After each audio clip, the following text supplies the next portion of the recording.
اعوذ باللہ من الشیطان الرجیم بسم اللہ الرحمن الرحیم الحمد للہ رب العالمین والعاقبۃ للمتقین والصلاۃ والسلام علی رسولہ الکریم۔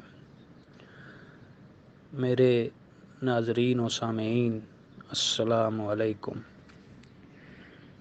ناظرین، آج میں آپ سے ایک واقعہ شیئر کرنے جا رہا ہوں۔ وہ واقعہ ہے حضور نبی اکرم صلی اللہ علیہ وآلہ وسلم کی شفقت کے متعلق۔ تو بلا تاخیر اپنا قصہ شروع کرتے ہیں۔ ناظرین، بات یہ ہے کہ ایک دفعہ جبرائیل علیہ السلام نبی کریم صلی اللہ علیہ وآلہ وسلم کے پاس آئے۔ آپ صلی اللہ علیہ وآلہ وسلم نے دیکھا کہ جبرائیل امین کچھ پریشان نظر آ رہے ہیں، تو آپ نے فرمایا، جبرائیل کیا معاملہ ہے؟ میں آپ کو کچھ غمزدہ دیکھ رہا ہوں۔ جبرائیل علیہ السلام نے عرض کی، اے محبوب کل، اے اللہ کے رسول صلی اللہ علیہ وآلہ وسلم، میں نے آج اللہ پاک کے حکم سے جہنم کا نظارہ کر کے آیا ہوں، اور اس کو دیکھنے سے مجھ پہ غم کے آثار نمودار ہوئے ہیں۔ نبی اکرم صلی اللہ علیہ وآلہ وسلم نے فرمایا، جبرائیل، مجھے بھی جہنم کے حالات بتاؤ۔ جبرائیل علیہ السلام نے عرض کی، اے اللہ کے رسول، جہنم کے 7 درجے ہیں۔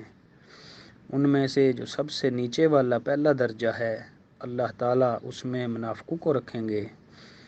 اس سے اوپر والے 6 درجے میں اللہ تعالیٰ مشرک لوگوں کو ڈالیں گے، اور اس سے اوپر 5ویں درجے میں اللہ تعالیٰ سورج اور چاند کی پرستش کرنے والوں کو ڈالیں گے۔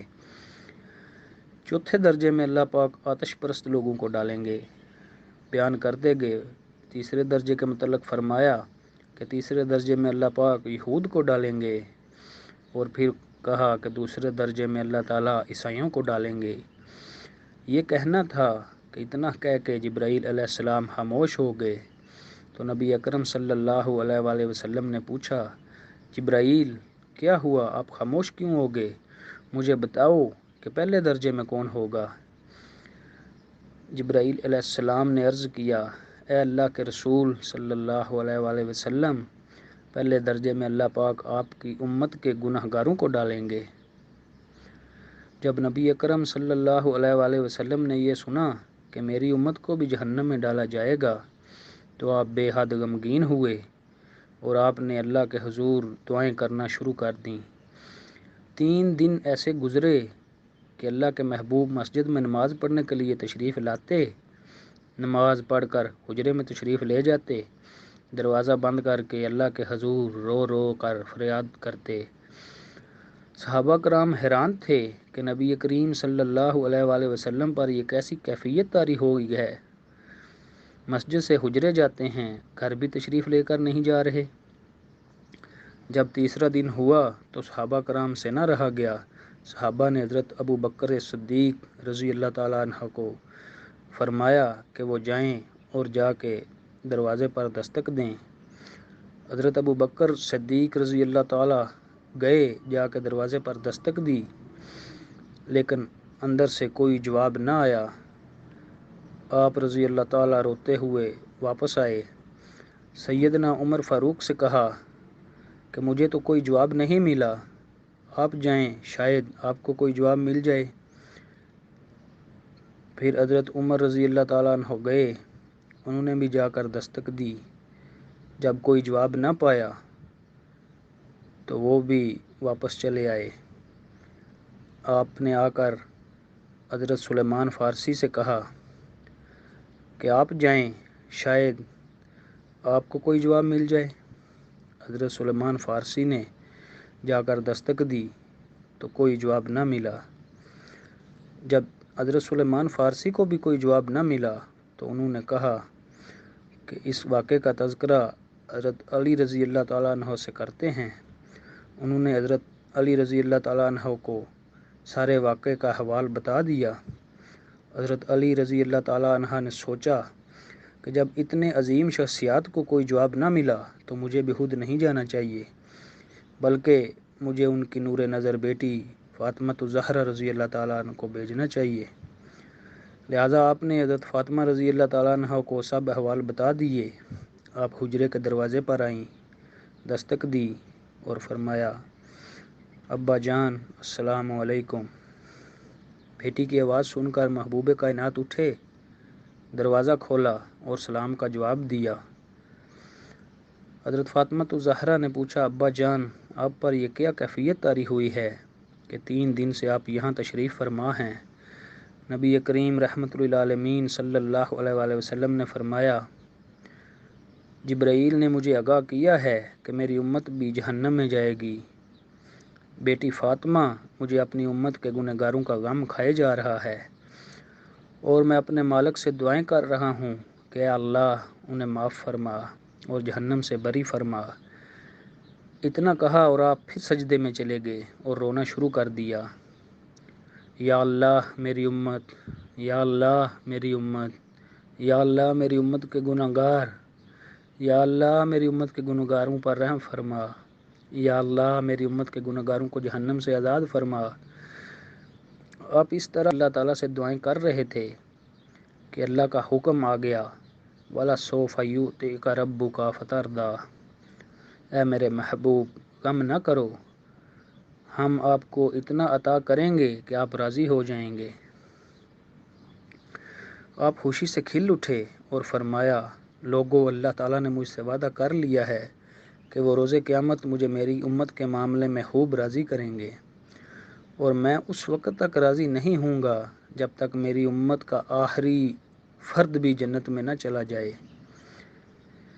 تو ناظرین، یہ تھا ہمارے شفیق اور غم محسوس کرنے والے آقا علیہ الصلوۃ والسلام کی شفقت کا پہلو، کہ وہ ہماری فکر میں 3 دن تک کس طرح صرف ایک ہی فکر میں لگے رہے، یا اللہ میری امت، یا اللہ میری امت۔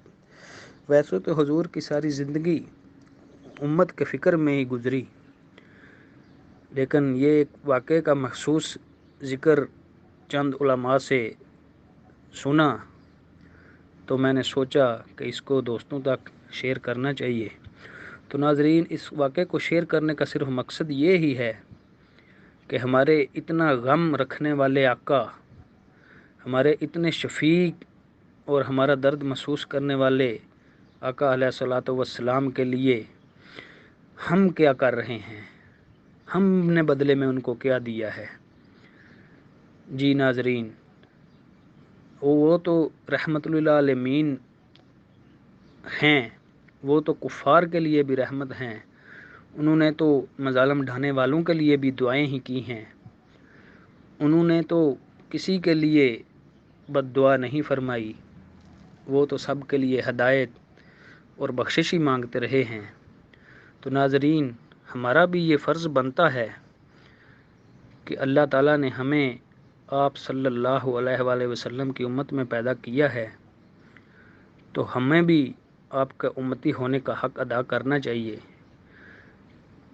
تو سب سے پہلی جو چیز ہے وہ حضور نے فرمایا، نماز میری آنکھوں کی ٹھنڈک ہے۔ تو دوستو، حضور کی شفقت کا حوالہ دے کر میں آپ سے صرف یہی گزارش کرنا چاہتا ہوں کہ حضور صلی اللہ علیہ وآلہ وسلم نے نماز کی بہت تنبیہ فرمائی، آخری وقت میں بھی فرمایا، الصلاۃ الصلاۃ الصلاۃ، اے میری امت نماز کو نہ چھوڑنا۔ تو نماز ویسے بھی مومن کے لیے معراج ہے، اس میں پہلے بھی میں ایک ویڈیو بنا چکا ہوں کہ نماز انسان کی اللہ تعالیٰ سے ملاقات کا ذریعہ ہے۔ تو دوستو، اس میں فائدہ خود ہمارا ہی ہے کہ ہم نماز پڑھیں اور اللہ تعالیٰ کو راضی کریں، حضور نبی رحمت صلی اللہ علیہ وآلہ وسلم کی آنکھوں کو ٹھنڈک پہنچائیں۔ تو وہ ہمارے لیے اتنے شفیق اور غمخوار ہیں، تو ہمیں بھی چاہیے کہ ان کی آنکھوں کو ٹھنڈک پہنچانی چاہیے۔ تو دوستو آؤ، آج وعدہ کرو کہ ہم کبھی بھی کیسے بھی حالات ہوں نماز کو نہیں چھوڑیں گے، نماز کی پابندی کریں گے۔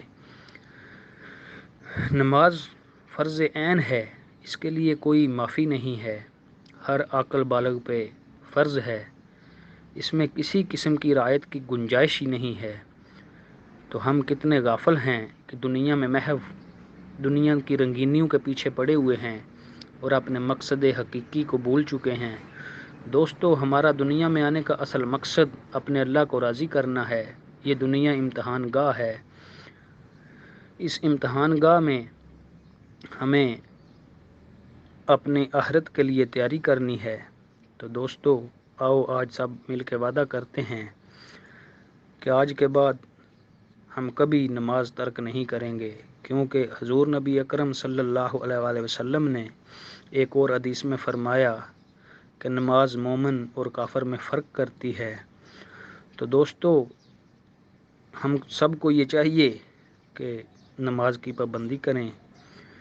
اللہ کریم سے دعا ہے اللہ تعالیٰ مجھے بھی اور آپ سب سامعین ناظرین کو بھی عمل کی توفیق عطا فرمائیں۔